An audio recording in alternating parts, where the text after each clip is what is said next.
ಹೆಂಗಸರು ಈ 3 ಕೆಲಸಗಳನ್ನು ನಾಚಿಕೆ ಇಲ್ಲದೆ ಮಾಡಲೇಬೇಕು. ಸ್ನೇಹಿತರೆ, ಹೆಣ್ಣು ಸಂಸಾರದ ಕಣ್ಣು ಅಂತಾರೆ. ಹೆಣ್ಣು ಮನೆಗೆ ಮಹಾಲಕ್ಷ್ಮಿಯಾಗಿ ಗಂಡನ ಮನೆಗೆ ಬರುತ್ತಾಳೆ. ಒಂದು ಮನೆ ಬೆಳಗಲು ಹೆಣ್ಣು ತನಗೆ ಬರುವಂತಹ ಎಲ್ಲ ಕಷ್ಟಗಳನ್ನು ಎದುರಿಸಿ ಗಂಡನಿಗಾಗಿ ಎಲ್ಲವನ್ನೂ ತ್ಯಾಗ ಮಾಡಿ ಎಲ್ಲರಿಗಿಂತ ಮುಂದೆ ಬೆಳೆದು ನಿಲ್ಲುತ್ತಾಳೆ. ಅಂತಹ ಹೆಣ್ಣು ತನ್ನ ಸಂಸಾರವನ್ನು ಸುಖದಿಂದ ಸಂತೋಷದಿಂದ ನಿಭಾಯಿಸಬೇಕು ಅಂದ್ರೆ ಈ 3 ಕೆಲಸಗಳನ್ನು ನಾಚಿಕೆ ಇಲ್ಲದೆ ಮಾಡಲೇಬೇಕು. 1. ಹೆಂಡತಿ ತನ್ನ ಗಂಡನಿಗಾಗಿ ನಾಚಿಕೆ ಇಲ್ಲದೆ ಮಾಡಲೇಬೇಕಾದಂತಹ ಮೊದಲನೇ ಕೆಲಸವೇ ಸಂಭೋಗ.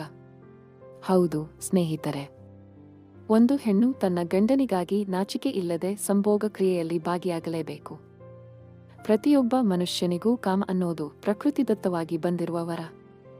ಗಂಡನಾದವನು ಬೆಳಗ್ಗೆಯಿಂದ ಸಾಯಂಕಾಲದವರೆಗೆ ಕೆಲಸದಲ್ಲಿ ಮಗ್ನನಾಗಿರುತ್ತಾನೆ. ಹೆಂಡತಿಯಾದವಳು ರಾತ್ರಿ ಗಂಡನಿಗೆ ಸುಖ ಕೊಡಲೇಬೇಕು. ಇಂತಹ ವಿಷಯದಲ್ಲಿ ನಾಚಿಕೆ ಬೇಡವೇ ಬೇಡ. 2.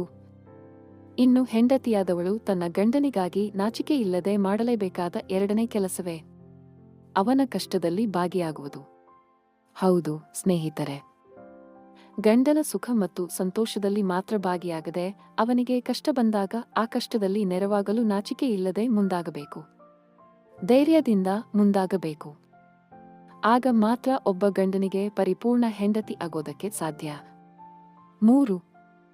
ಹೆಂಡತಿಯಾದವಳು ತನ್ನ ಗಂಡನಿಗಾಗಿ ನಾಚಿಕೆ ಇಲ್ಲದೆ ಅವನ ಅನಾರೋಗ್ಯದಲ್ಲಿ ಭಾಗಿಯಾಗಲೇಬೇಕು. ಗಂಡನಿಗೆ ಹುಷಾರು ತಪ್ಪಿದಾಗ ಅವನಿಗೆ ದೈನಂದಿನ ಕಾರ್ಯಗಳನ್ನು ಮಾಡಲಿಕ್ಕೆ ಆಗದೇ ಇರುವಂತಹ ಪರಿಸ್ಥಿತಿಯಲ್ಲಿ ನೆರವಾಗಬೇಕಾದವಳೇ ಧರ್ಮಪತ್ನಿ. ಅಂತಹ ವಿಷಯದಲ್ಲಿ ಹೆಂಡತಿಯಾದವಳು ನಾಚಿಕೆ ಇಲ್ಲದೆ ತನ್ನ ಗಂಡನ ಸೇವೆಯನ್ನು ಮಾಡಲೇಬೇಕು. ಅದು ದೇವರ ಸೇವೆ ಮಾಡಿದಂತೆ. ಅದು ಹೆಂಡತಿಯ ಕರ್ತವ್ಯ ಕೂಡ ಹೌದು.